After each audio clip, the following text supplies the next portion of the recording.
Pamela Sue Wells and Nancy Ellen Trotter were lucky to be alive, police said later.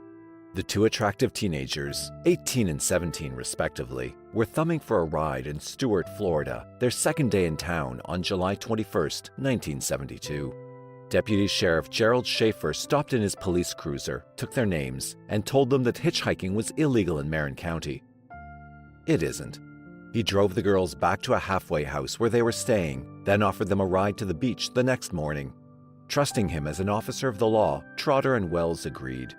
The next day, the sheriff's deputy kept their date, but instead of heading for nearby Jensen Beach, he drove to swampy Hutchinson Island off State Road A1A, telling the girls he wanted to show them a Spanish fort. Once there, the 26-year-old lawman started making sexual remarks, then drew a gun and told the girls he planned to sell them as white slaves to a foreign prostitution syndicate. Forcing them out of the car, he handcuffed and gagged both girls, leaving them balanced on tree roots with nooses around their necks, at risk of hanging if they slipped and fell. Still making threats, Schaefer left them there, promising to return shortly, but while he was gone, the girls managed to escape. When he returned to find them missing, Schaefer telephoned his boss, telling Sheriff Richard Crowder, "I've done something foolish. You're gonna be mad at me." Schaefer had overdone his job, he said, trying to scare the girls out of hitchhiking for their own good. Crowder ordered him back to the station and went looking for the girls, finding them both still in handcuffs as they emerged from the forest. Returning to headquarters, Crowder fired Schaefer on the spot and arrested him, charging him with false imprisonment and 2 counts of aggravated assault. Schaefer made his $15,000 bond and was released on July 24th. With no defense against the charge, he cut a plea bargain the following November, pleading guilty to 1 count of aggravated assault, while the other counts were dismissed. At his sentencing 3 days before Christmas, Judge D.C. Smith pronounced Schaefer a perfect jackass and a thoughtless fool. Schaefer was sentenced to 1 year in jail and 3 years probation. The good news? If he kept his nose clean in the lockup, he could be released in 6 months. By June, he would be free to hunt again. Schaefer spent most of his time in jail writing stories. Emerson Floyd, his cellmate for the first 6 months, recalled that no one was permitted to see the work, but Schaefer enjoyed reading the tales aloud. They were mostly just brutal, Floyd said, and included some hair-raising things. 2 months after his arrest for the Trotter-Wells assault, on September 27th, 2 more girls, 17-year-old Susan Place and 16-year-old Georgia Jessup, had vanished from Fort Lauderdale. Susan's parents said the girls were last seen at her house, leaving with an older man who said his name was Jerry Shepard on their way to play guitar at a nearby beach. They never returned. Susan Place's mother Lucille had been suspicious and had written down the license plate of Shepard's blue Datsun. Unfortunately, she copied the tag's prefix as 4 for Pinellas County instead of 42 for Martin County, and 6 months passed before she realized her mistake. A new trace led her to Schaefer. On March 25, 1973, she arrived at the Martin County Jail carrying a photo of her daughter, but Schaefer denied ever seeing the girls. On April 1, 1973, hikers found human bones near Blind Creek on Hutchinson Island. Upon hearing the news, Schaefer shredded his short stories and threw them away. The 2 teenage victims were identified by dental records on April 5th. Susan had been shot in the jaw. The crime scene indicated the girls were tied to a tree and butchered. Based on the MO and Lucille Place's testimony, Schaefer was the only suspect in the case. Police searched Schaefer's mother's home on April 7th. The objects seized from his room included a purse owned by Susan Place, 3 pieces of jewelry belonging to 25-year-old Lee Bonadies, missing since September 1969, 2 teeth and a shamrock pin belonging to 22-year-old Carmen Hallock, who vanished in December 1969, news clippings on the Bonadies and Hallock cases, an address book belonging to 22-year-old Belinda Hutchins, missing since January 1972, a passport diary and book of poetry owned by 19-year-old Colette Goodenough, last seen in January 1973, the driver's license of 19-year-old Barbara Wilcox, who vanished with Goodenough, a piece of jewelry owned by 14-year-old Mary Briscolina, missing with a female friend since October 1972, an envelope addressed to Jerry Shepard, 11 guns and 13 knives, photos of unknown women and of Schaefer dressed in women's underwear, and more than 100 pages of writings and sketches detailing the torture and murder of whores. Schaefer had glib explanations for everything. The weapons were perfectly legal, some of them war souvenirs. Lucille Place was mistaken about Susan's purse. Schaefer had purchased it on a 1970 trip to Morocco. He had found the Wilcox Goodenough documents while on patrol and kept them on a whim. Ex-neighbor Lee Bonadies had given Schaefer her jewelry as a gift. The murder plans were fantasies transcribed on orders from a psychiatrist who treated him in 1968, telling Schaefer to write down everything that crossed his mind. As for Carmen Halleck's teeth, they must have been planted by Schaefer's ex-roommate, who he said had privately confessed the murder. Detectives interviewed the roommate and absolved him of the crime. Prosecutor Robert Stone didn't buy Schaefer's explanations. On May 18th, he charged Schaefer with 2 counts of murder, telling reporters the case might present the greatest crime in the history of the United States. Schaefer declared, "I'm sick and I hope to God you can help me." Held in lieu of a $200,000 bond, Schaefer refused to sit for a polygraph test. Judge C. Pfeiffer Trowbridge ordered mental evaluations, 4 psychiatrists agreeing that Schaefer was legally sane and fit for trial. The trial began on September 17, 1973. Living kidnap victims Nancy Trotter and Pamela Wells appeared for the state, confirming Schaefer's fondness for abducting teenagers and tying them to trees. Lucille Place did her part, describing the last night she had seen her daughter, leaving the house with Schaefer and Georgia Jessup. 3 alibi witnesses testified that Schaefer was home, sick in bed, the night Jessup and Place disappeared, but jurors disregarded that testimony, convicting him on September 27th, the first anniversary of the slayings. On October 4th, Judge Trowbridge imposed the maximum legal sentence, 2 concurrent terms of life imprisonment. The monster was caged, but how many had he killed? Gerard John Schaefer Jr. was born on March 25, 1946, in Wisconsin. He was the first of 3 children for Gerald and Doris Schaefer, describing himself in later life as the illegitimate product of a forced marriage. His father did well as a traveling salesman for Kimberly-Clark, soon moving the family to an affluent suburb of Atlanta, Georgia. There, young Gerald did well at Marist Academy, a Catholic parochial school. While one observer called Schaefer's early life idyllic, Schaefer didn't feel that way. He recalled that his parents never had a good relationship. His father was always critical, his mother always on his back to do better. Gerald Sr. favored daughter Sarah, which made his firstborn want to be a girl. He also had thoughts of suicide. "I wanted to die," Schaefer told psychiatrists. "I couldn't please my father, so in playing games, I always got killed." At age 12, he discovered women's panties and began to masturbate while wearing them. He also practiced masochistic bondage. "I'd tie myself up to a tree, struggle to get free, and I'd get excited sexually and do something to hurt myself. Soon, the violent images turned outward. I would fantasize hurting other people," he said, women in particular. Schaefer admitted that he had a large preoccupation with death, sometimes reaching the point where he didn't know what was fact and what was fantasy. The Schaefers moved to Fort Lauderdale, Florida in 1960, promptly joining the local yacht and country clubs.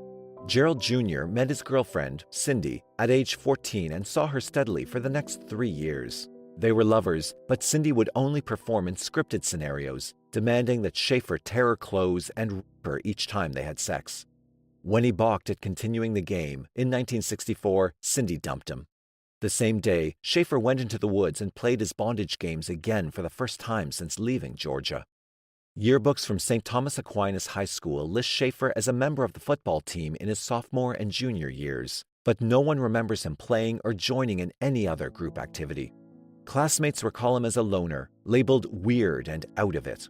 One noted that Schaefer would practically stand on his head to see up a girl's skirt. In class, he angered the nuns by questioning religious dogma, once writing a long essay scientifically challenging the virgin birth of Christ. Mostly, he preferred solitary pursuits, especially hunting in the Everglades. Neighbor Gary Hainline remembered that Schaefer enjoyed shooting things you can't eat, songbirds, land crabs, that sort of thing. Schaefer sometimes played tennis with Gary's sister, Lee, though sources disagree on whether they dated. Lee Hainline was 2 years older than Schaefer, and he sometimes crept around her house at night, masturbating while he watched her undress. She was not the only female target of his voyeurism, but Schaefer blamed them all for taunting him, despising them as sluts and whores. In the spring of 1964, Schaefer met 17-year-old Sandy Stewart at a school dance. She later described him as a dazzling young stranger who swept her away and became her first lover, all the while impressing her family with his impeccable manners. Schaefer took her on excursions to the Everglades, seeming amused when Sandy couldn't bring herself to kill an animal for sport. She found him a sensitive and enthusiastic lover, eager to please. Schaefer graduated in June 1964, but the romance continued. He traveled with Sandy's family and became a fixture at their home. For the first time, his life seemed truly idyllic. But it was all a charade. Schaefer's parents finally divorced in September 1969 as he returned to Florida Atlantic University. 3 days after classes convened, on September 8th, a mysterious fate overtook a former neighbor, the object of his teenage lust and rage. Lee Hainline had married Charles Bonadies on August 21, 1969. It was a rocky union from the start, with frequent quarrels. One bone of contention was Lee's announcement that her childhood neighbor and sometimes tennis partner had offered her a $20,000 salary to join the CIA. Charles laughed at the idea and told her to forget it. On September the 8th, he came home to find a note from Lee saying that she had gone to Miami. She never came back, and her car was later found in a Fort Lauderdale parking lot.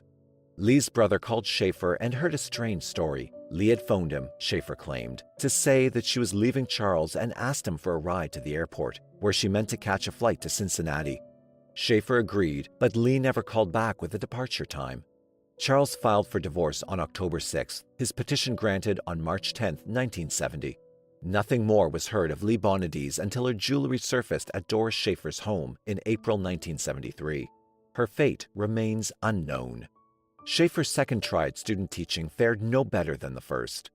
FAU administrators placed him at Stranahan High School, but supervisor Richard Goodhart removed him on November 11, 1969, after a series of classroom harangues. "I told him when he left," Goodhart recalled, "that he'd better never let me hear of his trying to get a job with any authority over other people, or I'd do anything I could to see that he didn't get it." Schaefer withdrew from school, blaming marital problems. 4 years later, he would tell psychiatrists that he was barred from teaching because they only wanted black people. The next to vanish from Broward County was Carmen Marie Halleck, a 22-year-old cocktail waitress.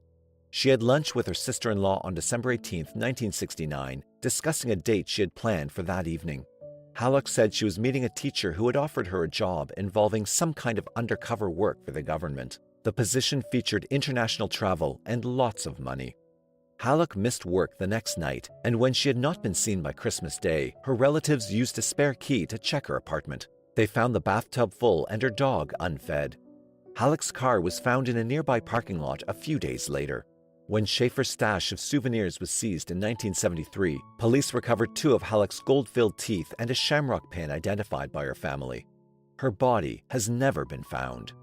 In March 1970, Schaefer petitioned FAU administrators to alter his records, changing the November withdrawal to an incomplete and allowing him to resume study. They obliged, and Schaefer returned as a full-time student, along with his wife. The marriage was doomed, though. Martha filed for divorce on May 2nd, citing Schaefer's extreme cruelty. He rebounded with a month's vacation in Europe and North Africa, including forays into the Sahara Desert. Schaefer would later boast of victims on 3 continents. And while given his record, the claim might be plausible, no slayings outside the U.S. are confirmed. By October 1970, to make tuition money, Schaefer was working as a security guard at Florida Light and Power. There, he met Secretary Teresa Dean, and they became engaged, tying the knot soon after Schaefer's August 1971 graduation from FAU with a bachelor's degree in geography. It was useless without a teaching credential, but Schaefer had chosen a new career path. Having failed to do right as a priest or teacher, he set his sights on law enforcement. Hired by the Wilton Manors Police Department on September 3, 1971, Schaefer was sent back to Broward Community College, this time to the school's police academy. He graduated on December 17, 1971, and hit the streets to begin his 6-month probationary term. Schaefer was on the job barely 3 weeks before another local woman disappeared. Belinda Hutchins was another 22-year-old cocktail waitress, married to a drug addict who later told police that she had her own lifestyle and did what she wanted to do. Arrested for prostitution in November 1970, she had paid a $250 fine in Fort Lauderdale. There were no more arrests, but Hutchins flaunted her extramarital affairs. On January 5, 1972, her husband and 2-year-old daughter watched her climb into a blue Datsun sedan, a strange man at the wheel, and vanish from their lives forever. In 1973, the search of Doris Schaefer's home revealed an address book containing the name, address, and phone number of Belinda's husband. Days later, he identified Schaefer's blue Datsun as the car that took Belinda on her last ride. No other trace of her was found. No charges were ever filed. In Wilton Manors, Schaefer proved himself as poorly suited for police work as he had been for the classroom. Chief Bernard Scott told reporters, "He used poor judgment, did dumb things. I didn't want him around." Colleagues called Schaefer badge happy, obsessed with writing traffic tickets. Ex-FBI agent Robert Ressler claims Schaefer stopped young women and asked them for dates. Years later, detectives asserted that one of those women, never publicly identified, vanished forever soon after patrolman Schaefer stopped her car. Chief Scott was ready to fire Schaefer on March 16, 1972, when Schaefer surprised him by winning a commendation for a drug arrest. It saved his job, but only briefly. The dumb mistakes continued, and Scott called him in for their last talk on April 19th. Schaefer begged for another chance, almost with tears in his eyes, and Scott relented. The next day, Scott learned that Schaefer had applied for a job with the Broward County Sheriff's Department, and he fired Schaefer on the spot. There would be no Broward County badge for Schaefer, though. He failed the department's mandatory psychological exam and was rejected. Applications to other local departments set Chief Scott's telephone ringing in Wilton Manors. "I told them," he recalled, "I would put on a uniform and walk the streets myself before I would have them back." On June 30, 1972, Schaefer was hired by Sheriff Robert Crowder in Martin County. He came with a glowing letter of recommendation from Chief Bernard Scott of the Wilton Manors PD. It was only a month later, with Schaefer charged in the Trotter Wells case, that Crowder checked the letter out and learned it was a forgery. At some point, Schaefer tired of killing victims singly. "Doing doubles," he later wrote, "is far more difficult than doing singles. But on the other hand, it also puts one in a position to have twice as much fun. There can be some lively discussions about which of the victims will get to be killed first. When you have a pair of teenage bimbalinas bound hand and foot and ready for a session with the skinning knife, neither one of the little devils wants to be the one to go first. And they don't mind telling you quickly why their best friend should be the one to die." We can't know when Schaefer started doing doubles. 7 years after the fact, his name was linked to the disappearance of 21-year-old Nancy Leichner and 20-year-old Pamela Nader, Pinellas County residents who vanished on a 1966 picnic in the Ocala National Forest. The case remains unsolved, and both women are still missing. A better case exists for Schaefer's involvement in the murders of 9-year-old Peggy Ron and 8-year-old Wendy Stevenson in Papano Beach. Both vanished from the beach on December 29, 1970. A day later, a clerk at a nearby convenience store reported a man buying ice cream for 2 young girls on the previous afternoon. The clerk identified photos of Peggy and Wendy, describing their companion as a white man in his 20s, 6 feet tall, around 200 pounds. The girls remain missing, and Schaefer was never charged, though prosecutors publicly accused him of the crime in 1973. Schaefer denied the slayings publicly, but later confessed in a letter dated April 19, 1989. "I'm annoyed by all this murder talk," he wrote. "Peggy and Wendy just happened along at the time when I was curious about 1930s cannibal Albert Fish's craving for the flesh of young girls. I assure you these girls were not molested sexually. I found both of them very satisfactory, particularly with sautéed onions and peppers." Schaefer was free on bond, awaiting trial for the Trotter Wells abduction in Martin County, when his next known victims were murdered on September 27, 1972. The double slaying of Susan Place and Georgia Jessup would land him in prison for life and would be the only murders for which he was ever tried. Less than 4 weeks after Place and Jessup vanished, on October 23rd, 14-year-olds Mary Alice Briscolina and Elsie Lena Farmer were added to the missing list. Farmer's family reported her missing on October 24th, while Briscolina's waited another week, assuming she had run away from home. Farmer's skeletal remains were found on January 17, 1973, 8 days after Schaefer went to jail, at a construction site near Plantation High School. Briscolina was found on February 15th, 200 yards away. Both girls were identified by dental records. Following the April search of Doris Schaefer's home, Farmer's relatives identified a piece of jewelry taken from the murdered girl. Schaefer was never charged with those murders, but he later admitted the crimes in a letter referring to one of his published stories, titled Murder Demons. "What crimes am I supposed to confess?" he wrote on April 9, 1991. "Farmer? Briscolina? What do you think Murder Demons is? Fiction? You want confessions, but you don't recognize them when I anoint you with them." Schaefer was sentenced for the Trotter Wells assault in December 1972, but he didn't actually enter jail until January 15, 1973. 1 week later, 19-year-old Iowa residents Colette Goodenough and Barbara Ann Wilcox left Biloxi, Mississippi, hitchhiking to Florida. No trace of either girl was seen until April, when searchers found evidence of their fate in Schaefer's stash. Among the items retrieved were Barbara's driver's license, along with Colette's passport, diary, and a book of poems.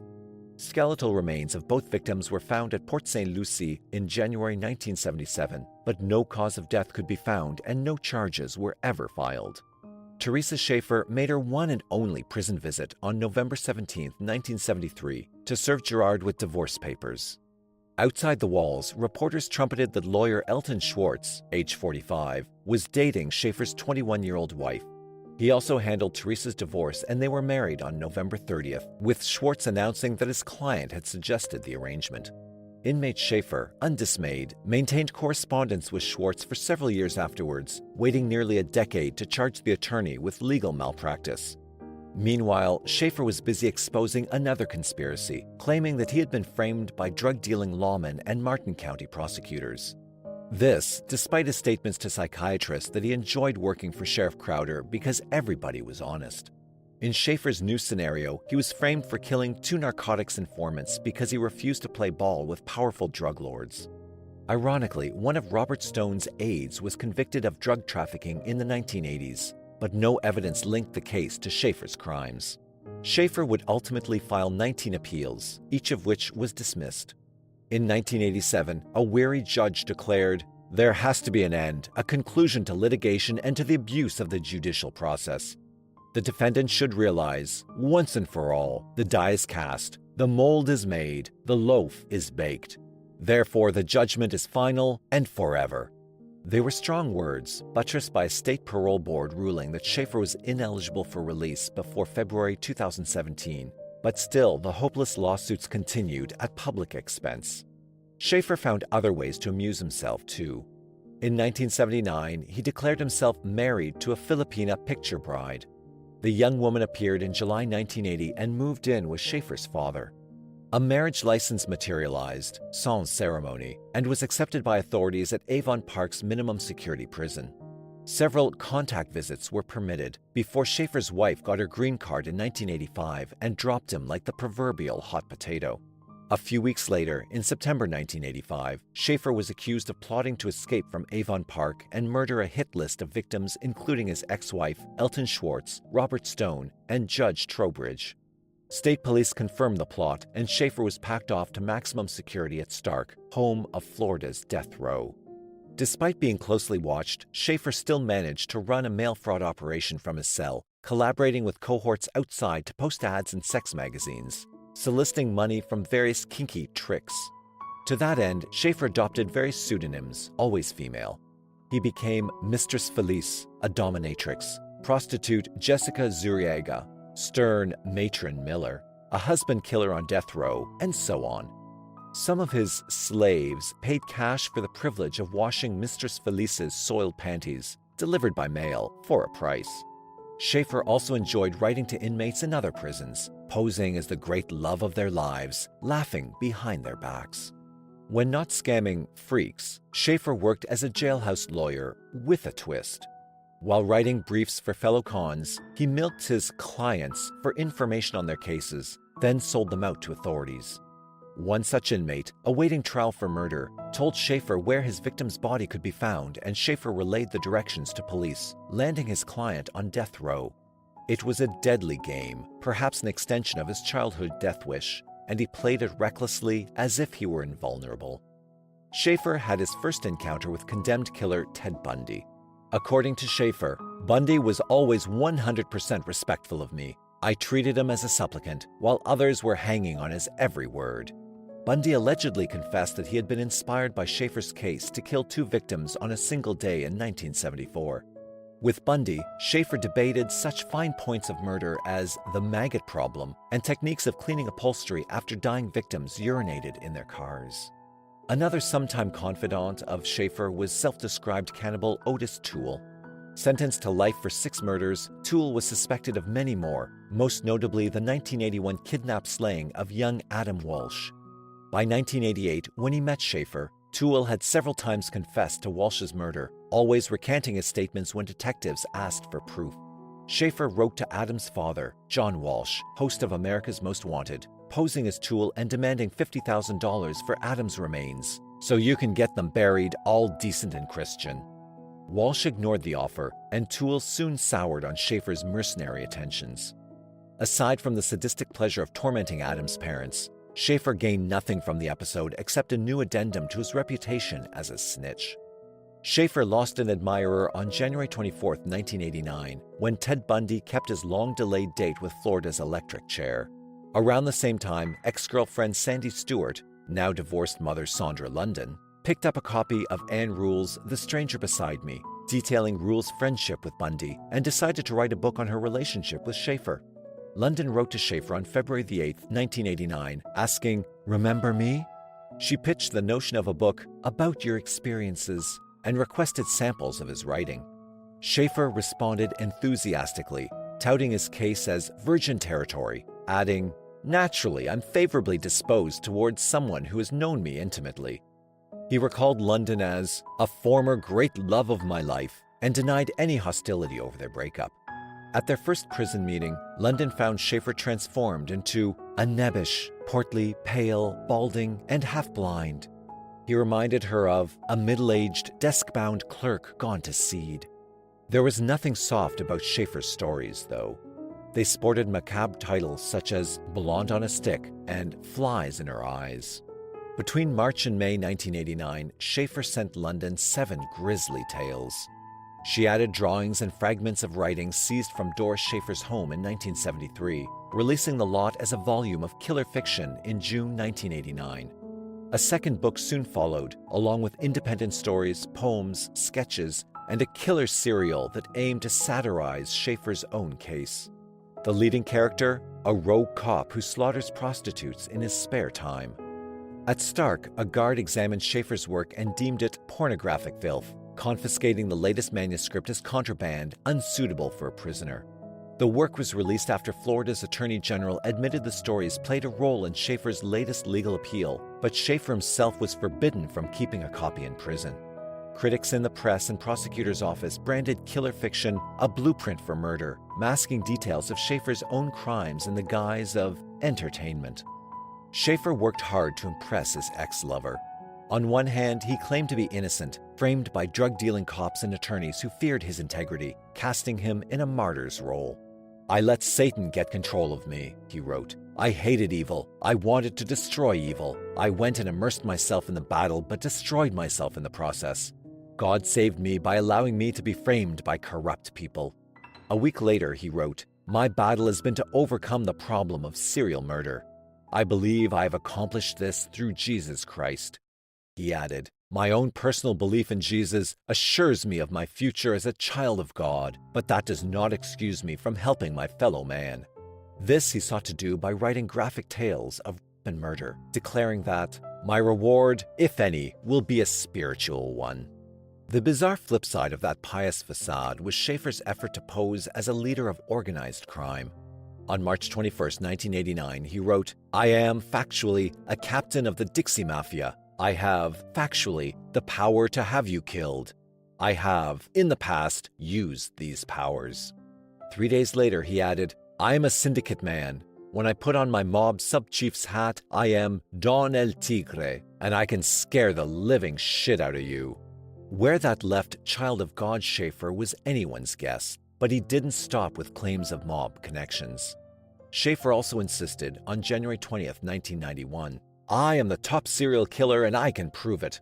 He was an expert hangman, Schaefer wrote, dispatching victims so quickly that they wouldn't even pee on the rope. Furthermore, he added, "I never at any time required more than 2 strokes to behead a woman. Never. I was absolutely skilled at it. Schaefer was vague on numbers, but once estimated his body count somewhere between 80 and 110 victims. One whore drowned in her own vomit while watching me disembowel her girlfriend, he smirked. I'm not sure that counts as a valid kill. Did the pregnant ones count as 2 kills? It can get confusing. Always, though, he balked at the notion of sex as a motive. I did not have sex problems, Schaefer wrote on March 22, 1989. A problem means you're unhappy, discontented. And again on April 9, 1991. A sex killer I was not. I am unique. I guarantee it. Killer Fiction and its sequels flopped commercially, leaving London short of cash in early 1991. On January 18th, Schaefer proposed marriage, noting that his wife could not be forced to testify, even if I were to show you a basket of severed heads. The next day, he reconsidered, blaming London for his crimes. I will tell you here and now, he wrote, that plenty of your women died because you couldn't help me solve my various crises in 1965. I tried to tell you about it, but you couldn't deal with it. You bolted, abandoned me. That's when it started. Prison officials began intercepting mail between Schaefer and London in March 1991. On May 16th, guards opened a letter and discovered outlines for new stories. They filed a disciplinary report, and Schaefer spent 30 days in solitary for conspiracy to conduct a business from his cell. With book sales stagnant, London sought new avenues of income. Producers for the television show A Current Affair offered her $1,000 for a segment on Schaefer. Reluctantly, Schaefer agreed to an interview with reporter Steve Dunleavy. In place of his frame-up defense, though, viewers heard London proclaim he was normal, except he had a compulsion to kill. Robert Stone branded Schaefer one of America's worst serial killers ever. Dunleavy called Schaefer a monster and a diseased specimen, closing the segment with a prayer that Schaefer find his hell on earth. We're through, Schaefer wrote London on April 12, 1992, after viewing the program. You've tapped a black hole of genuine rage, and it's focused on you. Just never speak my name to anyone, anywhere, ever again. I've met a number of people from the Satanist underground. To express my appreciation for what you said on TV, I've explained to them about your daughter. They'll probably get in touch with her personally. If you want to make an issue of this, then the kid is going to be the one to pay the tab. Am I clear? On April 24, 1992, Schaefer wrote to London, I'm poised to sue everyone. I may not win, but I'll break everyone's bank and make the lawyers richer. A month later, on June 19th, he wrote again, this time announcing that he had sold book and film rights to the true story of his frame-up to a major publisher. Schaefer could not resist signing off with a warning. The very next time you say or do anything that causes me problems, I'm going to encourage my dope-addled Satanist pals in Georgia to go pick up your slut daughter and teach her some sex education. London returned to Stark in February 1993, but not to visit Schaefer. This time, the object of her attention was condemned Gainesville Ripper Danny Rolling. Looking beyond his grisly crimes, London found Rolling handsome, charming, and really quite wonderful. The feeling was mutual. The couple soon announced their engagement, although the warden vowed there would be no marriage. Undeterred, London wrote a book about Rolling's case, splitting the proceeds from his prison prose and artwork with Danny's brother. Schaefer learned of London's new romance from prison sources and fired off another letter on February 13, 1993. It read, in part, Hello, whore. The word on the yard is that the queen of the sluts was romancing Danny Rolling. Valentine, you're mine. I know what you're up to. Money. You're gonna get Danny Boy fried while you make a buck off his misery, right? Well, go for it. Just make sure you keep my name out of it. This time, instead of Satanists, he threatened London with reprisals from the KKK. London's relationship with Rolling galvanized Schaefer, precipitating his first wave of frivolous lawsuits. Pleading poverty to avoid filing fees, Schaefer issued a series of handwritten complaints, expanding over time to sue virtually everyone who had publicly called him a serial killer. Most of his crimes alleged libel, but some claimed civil rights infringement, pretending that published false charges had stalled his parole. Despite reminders from the state that he was ineligible for release until 2017, courts ranging from Florida to Indiana and New York accepted Schaefer's pleadings and began the slow, expensive process of reviewing each in turn. Cheated of the sadistic pleasure he had once derived from hanging women, Schaefer now found another way to make his victims dance. The jailhouse lawyer cherished an illusion of control over his enemies. One of the first to suffer was Patrick Kendrick, a paramedic and would-be author who spent 5 years researching the case, concluding that Schaefer had slain at least 11 women.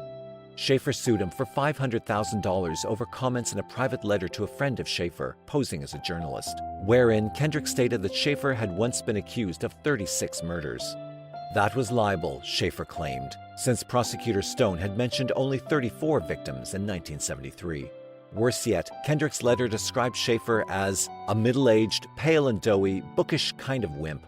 Raging from his cell, Schaefer told reporters, "People think prisoners are powerless, that we can't do anything, but I'm showing you I can do a lot. I'm showing him I'm not a wimp." And so it went. In swift succession, Schaefer sued true crime authors Joel Norris, Michael Cartelis, Jay Nash, Michael Newton, and Colin Wilson. Robert Ressler was sued for writing about Schaefer's case and for mentioning him in lectures on serial murder. Forensic dentist Richard Sauviron, who identified Carmen Halleck's teeth in 1973, received a summons for providing photos and fragments of Schaefer's writings to a British magazine. Kentucky academic Ronald Holmes included Schaefer on a list of serial killers, appended to journalist Ann Schwartz's book on Jeffrey Dahmer. In response, Schaefer sued Schwartz, her publisher, Holmes, and the University of Kentucky, urging that Holmes be fired to defer litigation. Despite Schaefer's frequent claim that he never lost a lawsuit, the very opposite was true. Across the board, his claims were dismissed as frivolous or untimely, filed after the statute of limitations for libel actions had expired. In Schaefer v. Colin Wilson, Schaefer's loathsome reputation was declared libel-proof under the law. July 1994 saw him formally branded a serial killer undoubtedly linked to numerous murders by Judge William Steckler in the case of Schaefer v. Michael Newton. Steckler went on to note that Schaefer boasts of the private and public associations he has had based on the reports that he is a serial killer of world-class proportions, and it's only arrogant perversity which propels him towards this and similarly meritless lawsuits. Sandra London bore the brunt of Schaefer's malice. He sued her 3 times, all dismissed, and tried to have her arrested for stealing his literary works valued in excess of $110,000, likewise dismissed. London fought back, petitioning for a protective order, weighting her brief with 500 pages of Schaefer's death threats and murder confessions. Finally barred from writing to London directly, Schaefer penned a furious letter to her publisher on December 5, 1993. Referring to a fellow convict, "An annotated 4th prince of the hand of death," he raved. "All I need to do is ask this gentleman to have SL and her kid murdered, and it would be done. SL is alive at this moment because I choose to allow it." As it happened, though, Schaefer had survival issues of his own. Following the dismissal of his last 2 lawsuits in Florida, he wrote to the appellate court, "While working in the prison law library, plaintiff was attacked by another inmate and stabbed repeatedly in and about the face, body, and hands. Due to the trauma sustained incidental to this attack, plaintiff is now unable to prosecute his appeal. Therefore, plaintiff withdraws the appeal in this case." Things went from bad to worse for Schaefer after the November 1994 attack. Danny Rowling wrote to Sandra London that Schaefer had encountered big-time problems from inmates who pegged Schaefer as a rat and a pain freak and a manipulating snitch. Over the next year, he was harassed by convicts who splashed him with urine and pelted him with feces. Twice his cell was set afire, and his surviving papers ruined by the prison's sprinkler system. Trouble also surfaced on the legal front, unrelated to Schaefer's frivolous lawsuits. In fall 1995, Fort Lauderdale homicide investigator Tim Bronson reopened the Halleck, Hutchins, and Bonadies cases, reviewing the files with an eye toward prosecuting Schaefer for 1 or more slayings. Bronson hoped one indictment might persuade Schaefer to cut a plea bargain and close all 3 cases. Cautiously optimistic, he telephoned Stark on Friday, December 1, 1995, and made arrangements to interview Schaefer on Monday. But he never got the chance. On Sunday, December 3rd, prison guards found Schaefer slaughtered in his cell. His throat was slashed and he had been stabbed 42 times around his head and neck. A bloody handprint on the wall of Schaefer's cell appeared to be the only clue. 2 months later, on February 1, 1996, prison officials filed a murder charge against 33-year-old Vincent Faustino Rivera, confessed slayer of 2 Hillsborough County victims, who had begun serving a sentence of life plus 20 years in January 1991. According to the state scenario, Rivera and Schaefer had quarreled after Schaefer took the last cup of hot water from a dispenser on their cell block. Rivera had brooded a while, then settled the argument with a homemade shank. Or had he? In November 1996, Rivera wrote to Sandra London, pleading innocence and claiming that the bloody print from Schaefer's cell matched neither Schaefer nor himself. Schaefer's mother and sister accused Otis Toole of the murder, alleging that Toole had felt threatened by Schaefer's ongoing efforts to help the Walsh family recover young Adam's remains. The National Enquirer reported that Schaefer had arranged to speak with detectives concerning the case, angling for a transfer back to Avon Park if he could produce Adam's bones. Toole denied any role in Schaefer's slaying, and the Walsh case remained officially unsolved at Toole's death from cirrhosis in September 1996. Justice moved slowly for Vincent Rivera. On June 8, 1999, 3.5 years after Schaefer's death, Rivera was convicted of second-degree murder, sentenced to an additional 53 years and 10 months. With life plus 20 on his plate beforehand, it was what lifers called a freebie. As for Schaefer's major book and film deals, they were merely so much smoke.